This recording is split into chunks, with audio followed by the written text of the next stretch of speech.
2021 সালের 15 আগস্টে আফগানিস্তানে ক্ষমতা দখলের পর আর কোনো দেশের সরকার আনুষ্ঠানিকভাবে তালেবানকে স্বীকৃতি দেয়নি।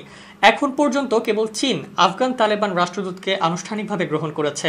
প্রায় 3 বছর পর এবার তালেবান নিযুক্ত এক কূটনীতিককে আফগানিস্তানের রাষ্ট্রদূত হিসেবে গ্রহণ করেছে সংযুক্ত আরব আমিরাত।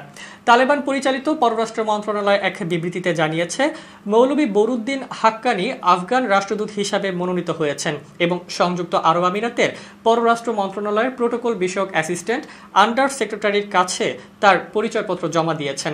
নবনিযুক্ত আফগান রাষ্ট্রদূত শিগগিরই একটি অনুষ্ঠানের মধ্য দিয়ে সংযুক্ত আরব আমিরাতের আমিরের কাছে আনুষ্ঠানিকভাবে তার পরিচয়পত্র পেশ করবেন বলেও বিবৃতিতে উল্লেখ করা হয়।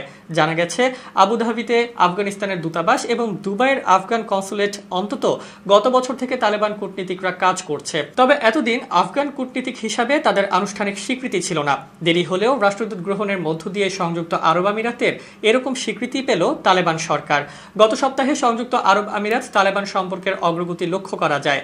আমিরাতের একটি হাসপাতালে চিকিৎসাধীন আফগানিস্তানের প্রধানমন্ত্রীকে দেখতে গিয়েছিলেন আমিরাতের শেখ মোহাম্মদ বিন জায়েদ আল নাহিয়ান। এছাড়া জুনে আফগানিস্তানের স্বরাষ্ট্রমন্ত্রী সিরাজউদ্দিন হাক্কানি আমিরাত সফর করেন।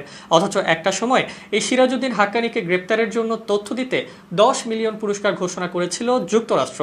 শুধু এবার নয়, এর আগের তালেবান সরকারকেও স্বীকৃতি দিয়েছিল সংযুক্ত আরব আমিরাত। 1996 থেকে 2001 সালের তালেবান শাসককে যে 3 দেশ স্বীকৃতি দিয়েছিল তার মধ্যে ছিল মধ্যপ্রাচ্যের দেশটি।